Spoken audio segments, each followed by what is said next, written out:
mokiniai pradeda lankytis pas pačius psichologus, nes jau nuvažiuoja smegenis, nuo to atrodo, koks spaudimas yra ir taip, ir palyginti su užsienio šalimis, kai atvažiuoja pas mus mokytis, sako, kas čia vyksta, atrodo, ir iš artimų aplinkų taip matosi, atrodo, kokia situacija. Toks bendruomenė nesusikalbėjimas. Aš dar susitarčiau, kaip Lietuvos moksleivių sąjungos atstovė, pritariu, kad nėra bendraujama,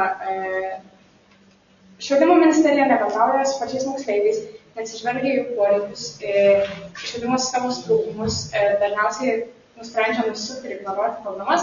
Paimkim kaip pavyzdį, mūsų kaimynės Latvija, Estija, jie savo programas keičia kasmet, bet keičia jas labai tvarkingai ir labai nežymiai. Ir moksleivių tai tada taip sunkiai nepaliečia. Mūsų programa buvo pakeista kartą per 20 metų taip kardinaliai. Tai aš pati prieš 2 savaitės sužinau, kad nebeturėsiu lietuvių kalbėjimų, kas reiškia, kad niekas nebepakels moksleivių pažymių, jie nebaigia 10 klasės, dabar jau nukėlė metais vėliau, bet negalės į 11 perėti, jam lieka profesinio mokymo centras, universitetai tada lieka tušti, tačiau yra skundimasi kad dėl nėra mokytojų, nėra specialistų ir taip toliau. Tai aš manyčiau, kad tiesiog kaip jums atrodo, aš suprantu, kad tikrai negalima grąžinti to, kas buvo, nes tai vėl sukels didžiulės bangas. Tačiau kaip jau supratom klausimas dabar tada, ar konkrečiai kažkuriam kandidatui, ar visiems? Visiems kandidatam. Tai gal čia kaip diskusija. Matote tame problemą, nes žinom, aš tiesiog ne klausimą kandidatam, bet noriu bendrai moderatoriai gal kažkaip išeitų šiek tiek struktūruočiau, nes klausimai yra labai platus ir yra dvivalūs ir mes palietėm tik vieną klausimą. Ir dar žmogus sukoncentruoja dėmesį 45 minutės, nes jūs sėdit 2 valandas, iš tikrųjų jau ir kalbą. Jo, iš tikrųjų, tai iš manau, kad turėtume pabaigti. Tai jie rodo be pabaigos, Bet ačiū labai moksleiviams už tokį aktyvų dalyvavimą. Čia netgi vertingiau negu ką mes čia šnekėjom. Jūsų paliūdėjimą. Diskusija buvo daugiausia orientuota buvo į švietimą ir mes, kadangi yra daug temų ir kandidatai turės dar ir kitus debatus, visais klausimais pasisakyti, tai gal apibendrinam ir einam į kitą pokalbį. Trumpai, iš tikrųjų mes vieno dalyko buvo sunkiai tas programas nuo 10 klasės, ne, 11. Ir mes užkėtam ir garbėm vaikam kelią įstoti tą patį nemokamą mokslą. Nes iš tikrųjų tai didžiulis krūvis, tie rezultatai mes dabar matėm, tas pačios buvo dabar ir matematikos ir toliau egzaminai labai išlaikyti. Tai šitoj vietoj mes galim sakyti, garbėm mokiniui ir užkėtam kelią. Bet aš gal kaip jaunas žmogus prieštaraučiau šiek tiek šitoje vietoje, nes aš tikrai nebuvau gabus ir geras mokinys. Aš šiuo metu studijuoju, baigiau tarptautinius santykius ir politiką, šiuo metu studijuoju magistrą. Ir esmė yra tokia, kad jeigu yra noras ir šiek tiek pasimokai, viskas yra įmanoma. Tai aš gal ne tai, kad paprieštaraučiau, bet pasakyčiau, kad taip, turbūt sunkėja, aš prieš 4 metus baigiau mokyklą, bet viskas yra įmanoma. Jeigu yra noras, tikrai, gal jūs per daug šiek tiek gąsdinate. Labai daug noro, labai daug pastangų ir taip gaunas, kad tenka eiti pas psichologus. Būdavo anksčiau seniau, jau būdavo man sunku ir šiaip aš kaip esu gabi, tai man galbūt aš neakcentuoju kaip savęs, bet būtų smagu visai, kad baigtų, nenoriu neigti viską blogai sakyti. Čia aš suprantu, kad irgi nėra lengva pakeisti kažkokias reformas, daryti didelės. Bet jau man sesė 7 klasė, dabar, kuri mokosi pagal naujas programas, sako, kad bijo, kad nebaigs vidurinio ugdymo. Tai tada pabaigėm šitą būtent diskusiją, įsivardinom problemas, labai tikimės, kad kandidatai išgirdo tautos balsą ir jeigu... Aš tik girdėt girdžiu, Tai pereinam prie kito pokalbio. Iš tikrųjų, Suomija 7 kartą iš eilės paskelbta, kad ten gyvena laimingiausi žmonės.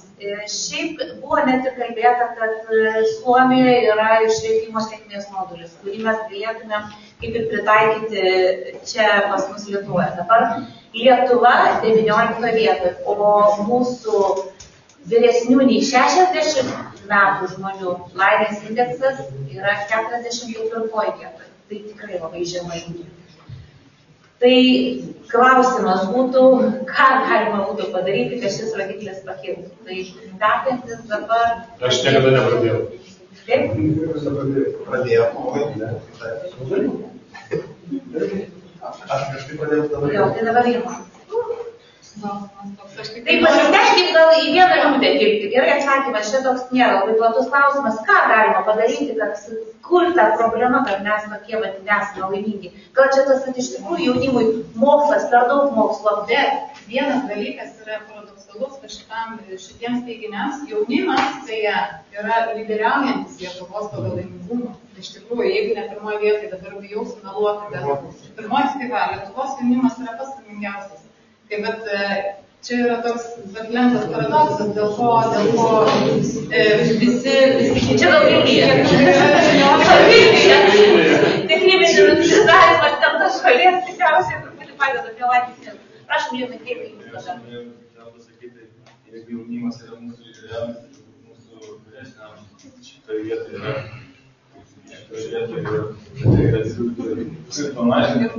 mūsų jomis. Va šitoje vietoje reikėtų žiūrėti mūsų senąjį kartą. Ten šitoje vietoje problemai. Daug čia galima būtų kalbėti ir apie tą gerovės valstybę, kurios mes lūkestį labai sukėlėm žmonėms didžiulį, kad prezidentas čia žadėjo, čia buvusi valdžia, dabartinė premjerė žadėjo čia sutvarkyti taip, kad čia bus gerovė, čia daugiau pajamų. Lūkestį sukėlėm, o rezultato gero nematyti, bet yra atskirtis tarp regionų, tarp skirtingų grupių, yra labai jaučiasi. Bet aš gal grįšiu į švietimą, nes atsakysiu tai kiek nestandartiškai. Pabandysiu tą savo mintį, kurią čia vis per kiekvieną klausimą rutulioju, užbaigti tą, pabandyti jums įrodyti, kad kodėl estams pavyko su švietimu.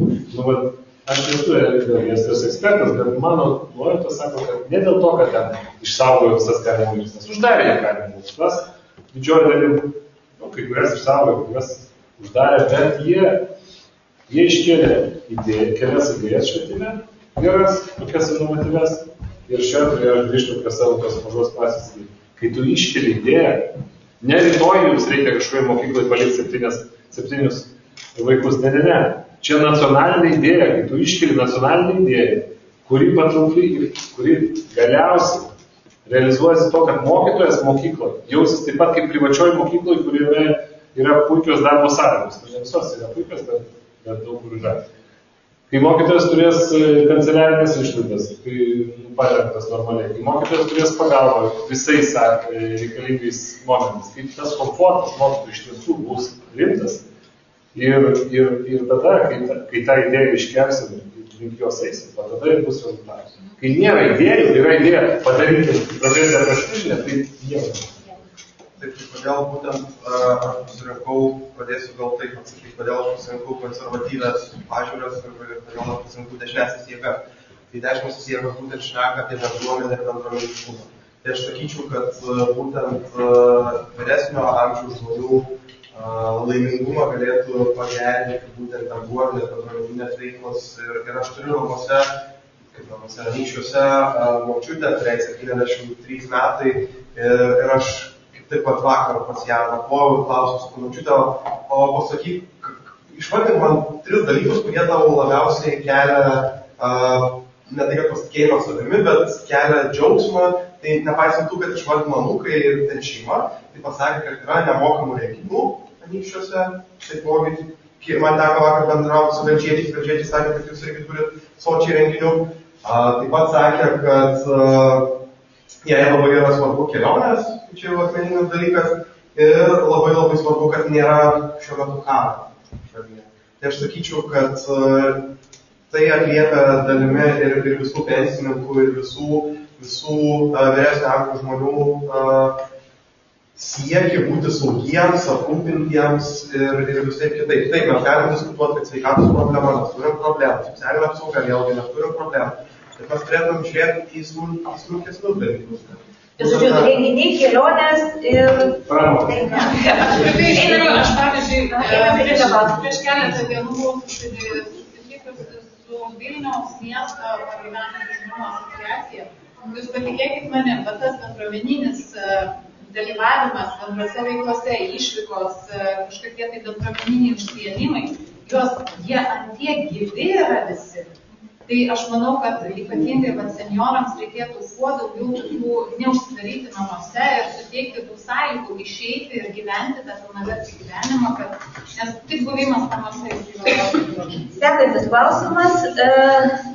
Šeštadienį regioninės politikos forume kalbėjęs Lietuvos darbdavių konfederacijos generalinis direktorius bei socialinių partijų atstovas Danukas Arlauskas akcentavo, kad ekonominė gerovė yra aukšta tose šalyse, kuriuose nevyriausybinis sektorius socialiniai partijai labai aktyviai dalyvauja įstatymų leidybos srityje. Taigi galima teigti, kad yra tiesioginė priklausomybė visuomenės dalyvavimo ir ekonominės gerovės. Biurokratinis aparatas ir valdžios centralizavimo lygis vis didėja, visuomenė yra nustemiama nuo sprendimų priėmimo, todėl ji tampa apatiška, susidomėjimo lygis krenta. Tai ar reikia įtraukti visuomenį į įstatymų leidimą, jei taip, kokiu būdu? Lina, jūsų pradžia. Aš tikrai sutinku, kad reikia. Nes iš mes paništume visuomenį. Sutinkat, reikia. Kaip? Reikia kiekvienas, sakykime, atitinkamą sprendimą. Mes turim jas supažinti, pirmas, kažkokį darydamą sprendimą, mes turim traukti visuomenį. Būtent tada bus, tai sakyti, ir efektyvesnis rezultatas, nes dabar visuomenė mes esame visų šonų. Valstiečiai buvo valdžioje. Tai tas vyko įtraukimas. Į programos prasidėjo viskas, kada buvo tas nevyriausybinis sektorius, kaip jisai.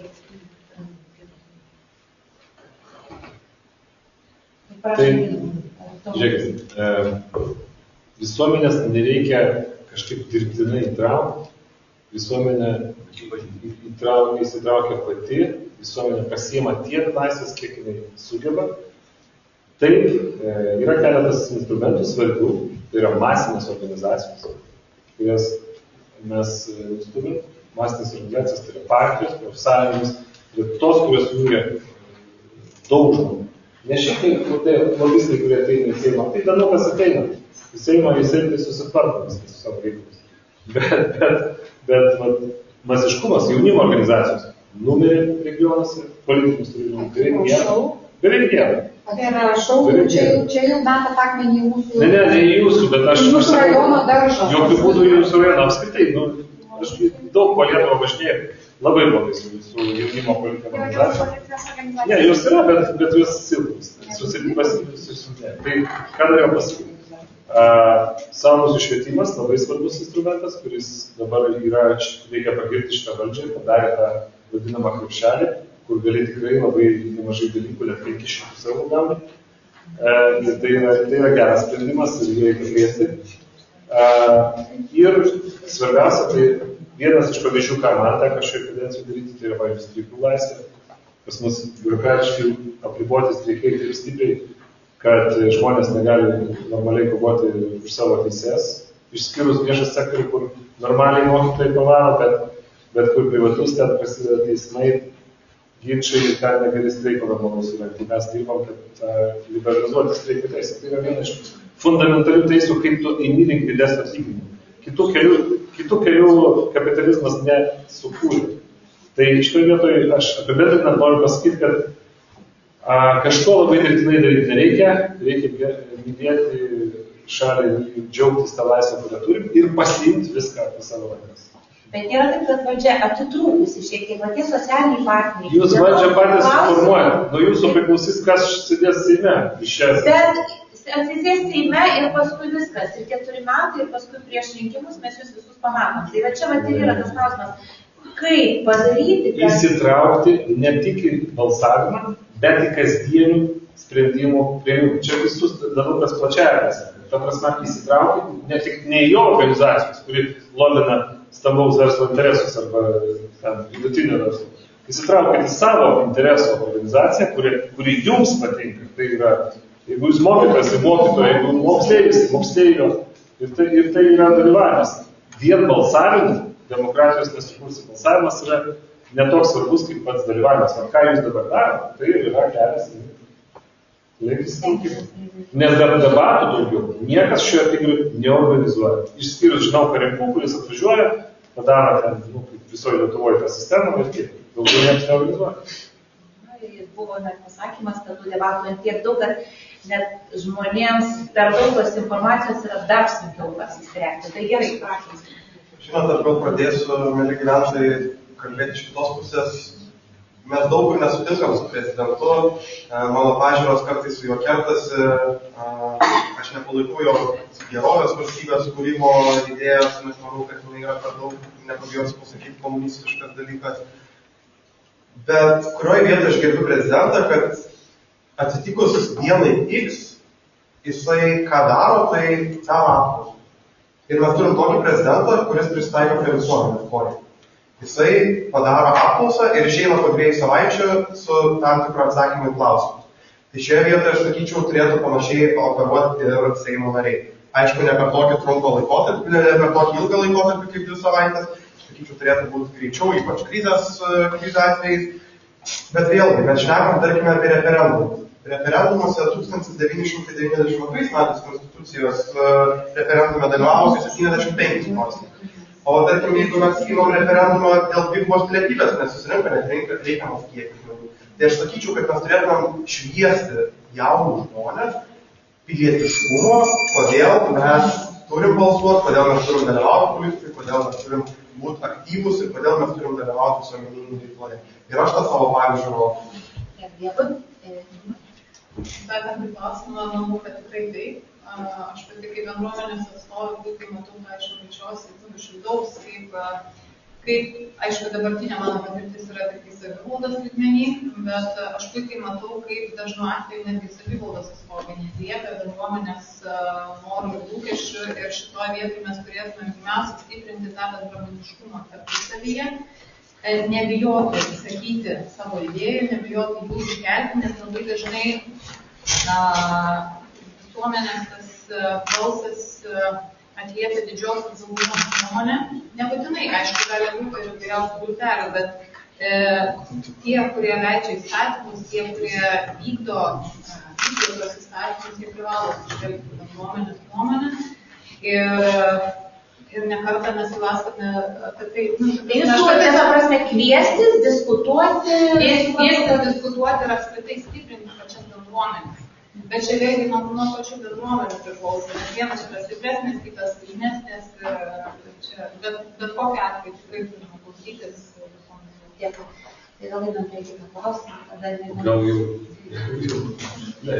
Tada vieną klausimą peršokam. Nes labai vienas svarbus yra klausimas, bent jau man tai labai yra įdomu, kaip ten su tom lėšom. Nes tik 34 procentai pasiekė būtent to gaivinimo ir atsparumo didinimo plano. Ir čia su ta situacija nežinau, kaip čia tvarkysitės, nesitvarkysite, bet jau norėjau, aš kad visuomenė žinotų klausimą, prašom pasakyti. Kad iki 26 metų mes turime atsiskaityti už tos rodiklius. Gal tada ir šitą klausimą prašokam, paklausim šitą klausimą apie žinau Karinkų, tai dabar tokie trumpi kaip paskutiniai klausimai ir bus apibendrinimas. Taip arba ne? Ar reikalinga valstybinė spaustuvė? Nes dabar spaustuvės visos yra privačios ir klausimas yra tame, ar galėtų būti valstybinė. Kurioje galbūt spausdinamos knygos, valstybės žinios, kad laikraščio forma būtų informacija ne tik pateikiama internetu, bet kartu ir kažkaip kitaip informuojama visuomenė apie būtent įstatymų leidimą. Bet padarom gal taip ne, tiesiog be komentarų. Jo, tai taip arba ne? Ne. Sekantis, ar reikalingas Lietuvos nacionalinis bankas? Ne. Tai Kas taip, pakelkit ranką, tada bus aišku. Taip. Ir ne. Gerai, sekantis klausimas. Lėšas krašto apsaugai didinti iki 4% ar ne? Taip. Partnerystės įstatymas pritarėte ar ne? Ne.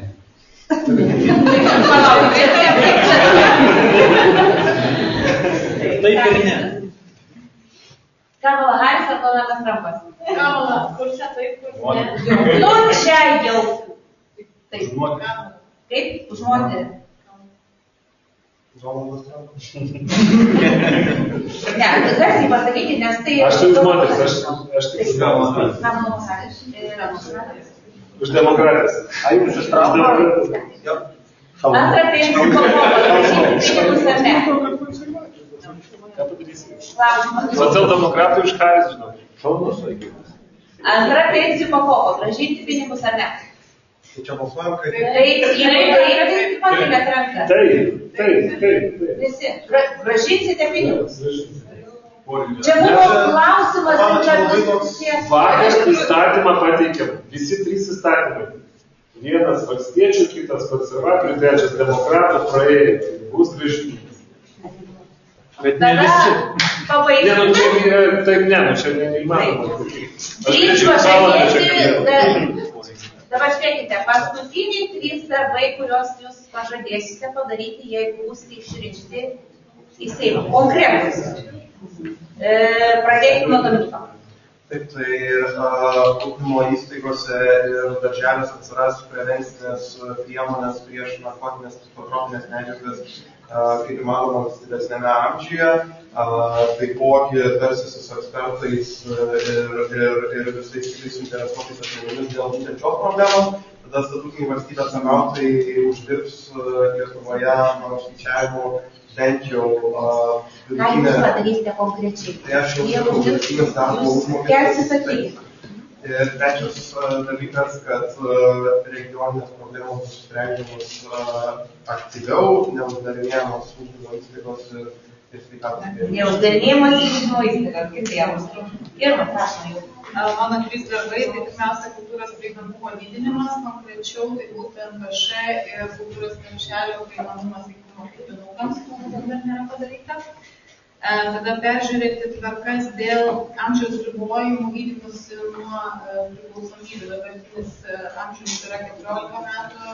Pastebime, kad iš tikrųjų tendencija yra daug jaunesnio amžiaus, tai privaloma pamistinti arba netgi iš vis nuimti šitą amžiaus amžių, kad tie, kurie susiduria su problemomis priklausomybių, jie gautų tinkamą pagalbą. Ir trečias, tai būtų tiesiog dirbti ties partnerystės įstatymų ir aš esu labai už Stambulo konvenciją ir prieš smurtą prieš moteris ir žmonėje aplinkoje dėl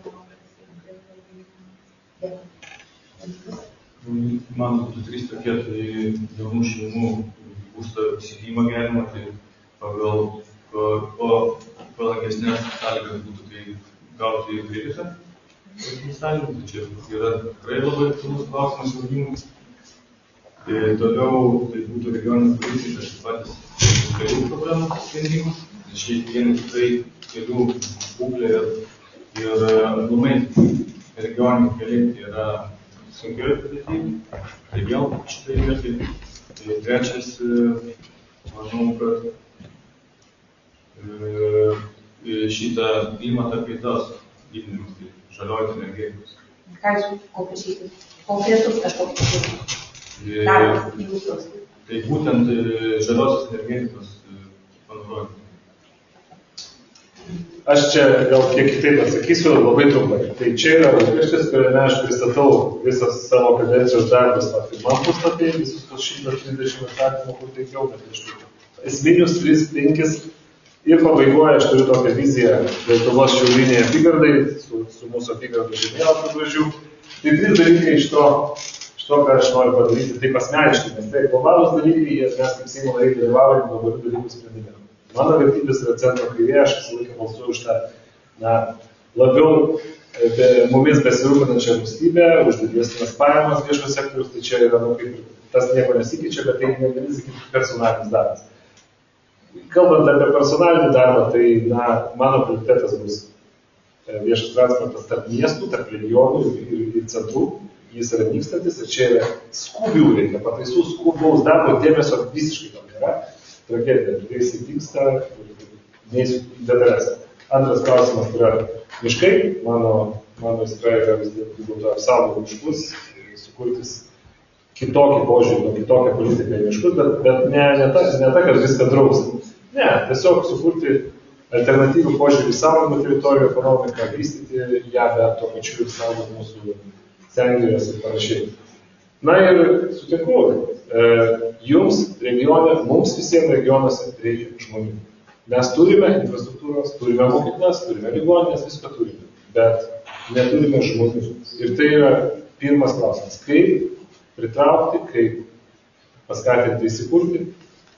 Ir negali pasakyti, kad niekas nedaroma. Daroma, bet yra konkretus namas, aš žinau, namas Miežiškios seniūnijai, kur mano inicijuotos programos dėka žmogus pasistatė namą ir ten gyvena. Tai reikia tas tokias įdomias, geras programas plėsti ir tos regionus sutvirtinti.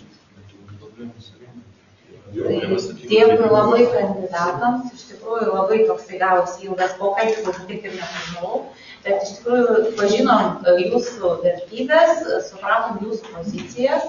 Jūs išgirdote, labiausiai gal norėjom savo skauduliais pasidalinti, kad iš tikrųjų nuėję į Seimą galbūt prisimintis va šitas diskusijas ir kad verta po rinkimų dar kartą čia atvažiuoti ir kažkokiais klausimais iš tikrųjų diskutuoti su bendruomenė, ką jie mano, ką jie galvoja ir galbūt gausite tiesiog idėjų ir atstovaudami mus Seime, būtent kažkokius konkrečius siūlymus ir teiksite.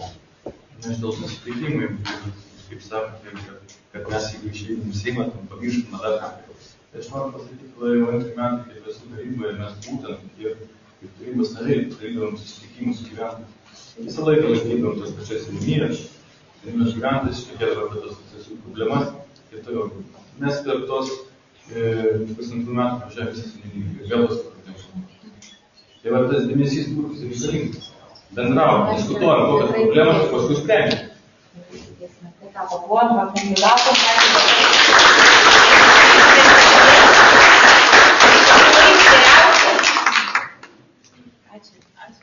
Ačiū jau labai.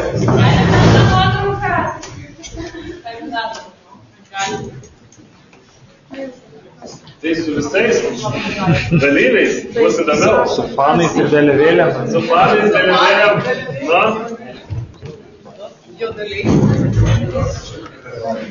Gal nesisekam.